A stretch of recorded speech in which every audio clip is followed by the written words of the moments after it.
Morning everyone, my name is Priya और हमारा subject name है database management, advance database management system. और इसमें हमारा थर्ड चैप्टर चल रहा है जिसका नाम है फंक्शनल डिपेंडेंसी एंड डिकम्पोजिशन। और इसमें हमने कल functional dependency diagram, example, full dependency, Armstrong और एक्समाइज फंक्शनल डिपेंडेंसी देखा। और आज हम स्टार्ट करते हैं डिकम्पोजिशन। तो डिकम्पोजिशन से स्टार्ट करते हैं।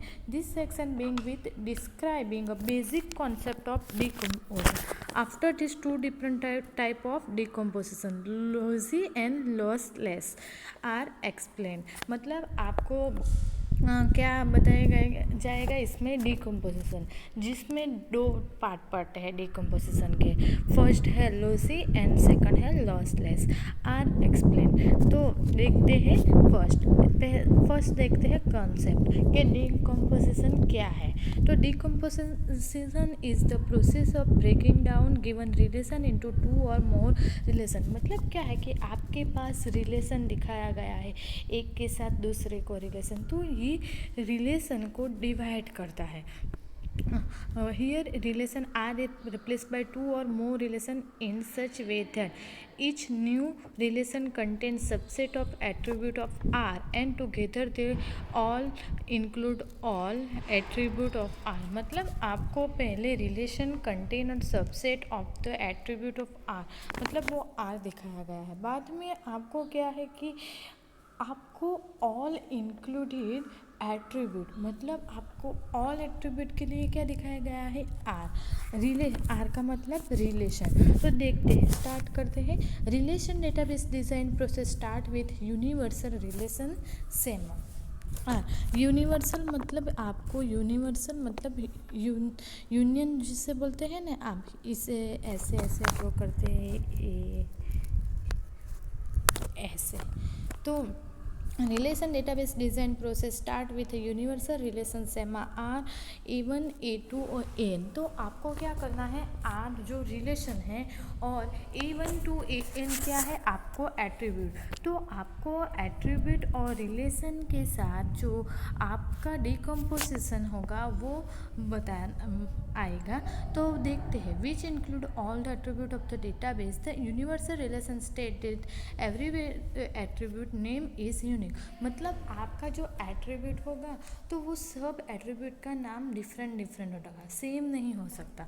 Using functional dependency this universal relation schema is decomposed into a sort of relation schema D is equal to R1 R2 RM।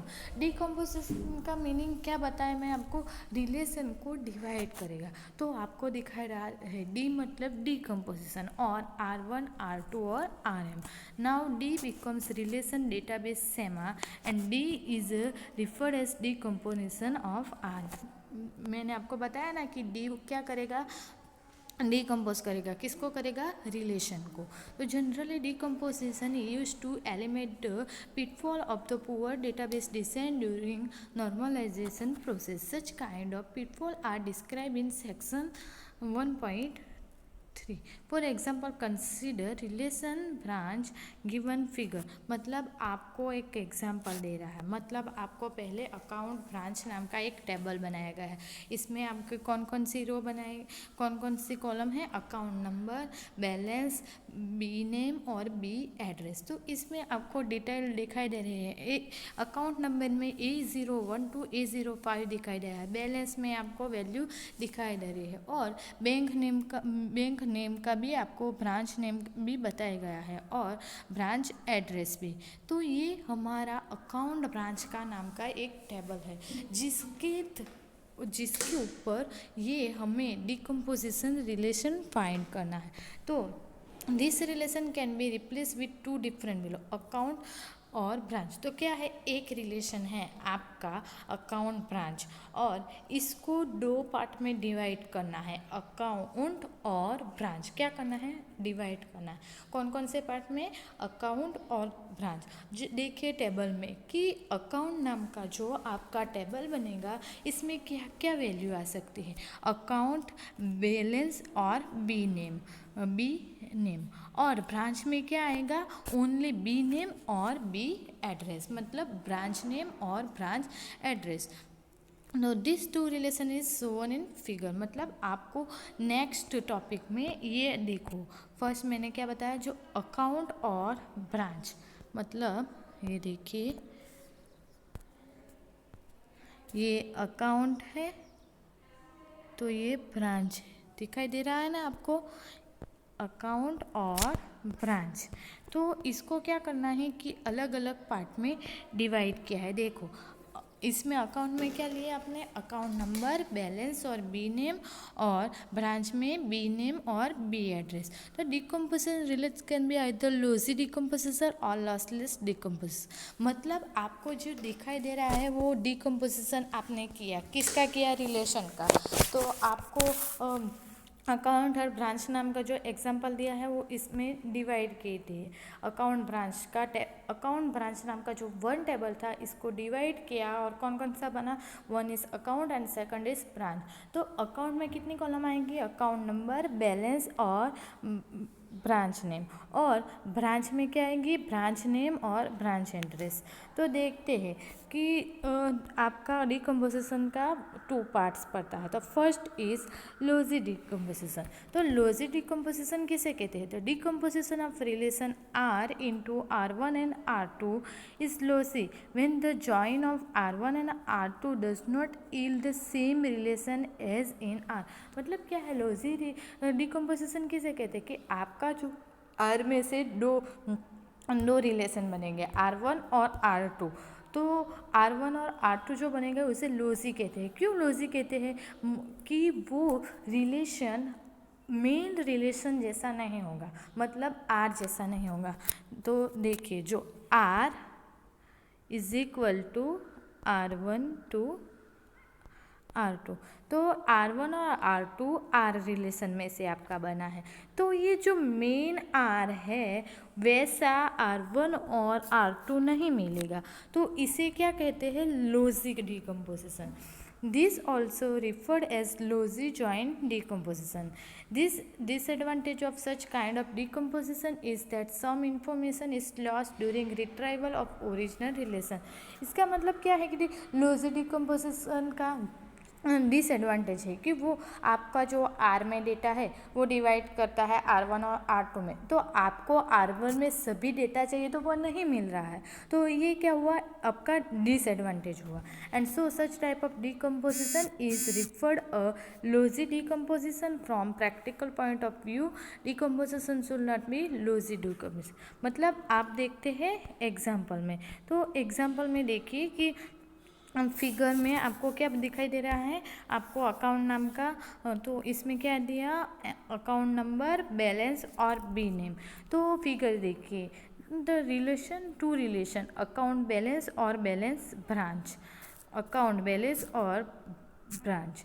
Now when the two relation is joined, common column balance, that result relation will look like account joint relation is shown in figure।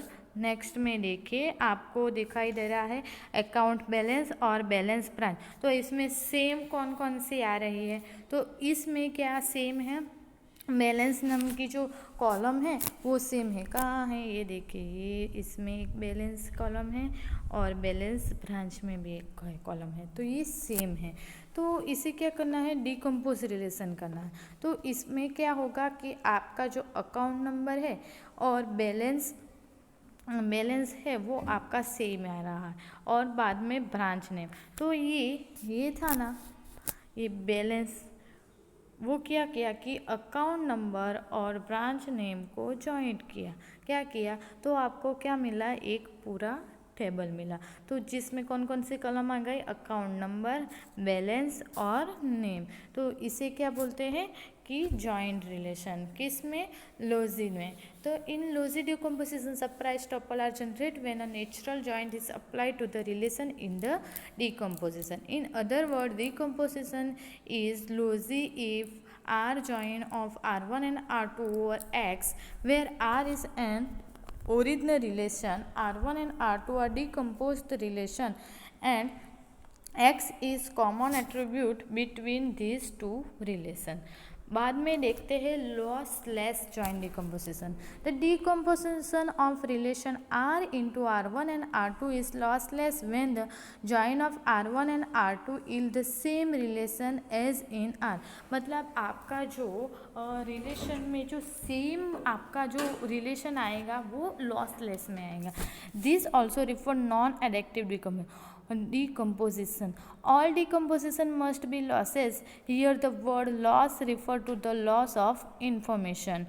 Again the same relation account figure decomposition into two relation, account balance and account branch. Now when the two relation are joined, the common column account number, the result relation will look like following. मतलब आपका जो result कैसे आएगा, जो इसमें account number और balance, इसमें account number और बैलेंस है. तो इसमें क्या आएगा कि आपका जो अकाउंट नंबर है तो वो अकाउंट नंबर है, जो अकाउंट नंबर A01 तो ये आपका सेम है. तो ये एक ही आएगा. क्या आएगा? एक ही कॉलम बना जाएगा. तो in loss decomposition no any separate tuple are generate when natural join is apply. मतलब आपका जो वो नेचुरल मतलब मेन जो रिलेशन में होगा वही आएगा. इन other word decomposition is lossy if R is equal to join of R1 R2 over X where R is original relation. देखा मैंने आपको कहा ना कि वो आपका जो R रिलेशन का जो डेटा था ना वही आएगा ओरिजिनल डेटा का.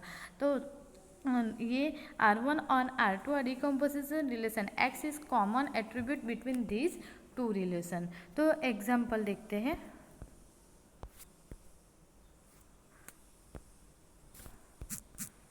नेक्स्ट है कि डिपेंडेंसी प्रिवेंटिंग डिकम्पोजिशन. तो there is another goal in relation database design, dependency प्रिसर्वेशन.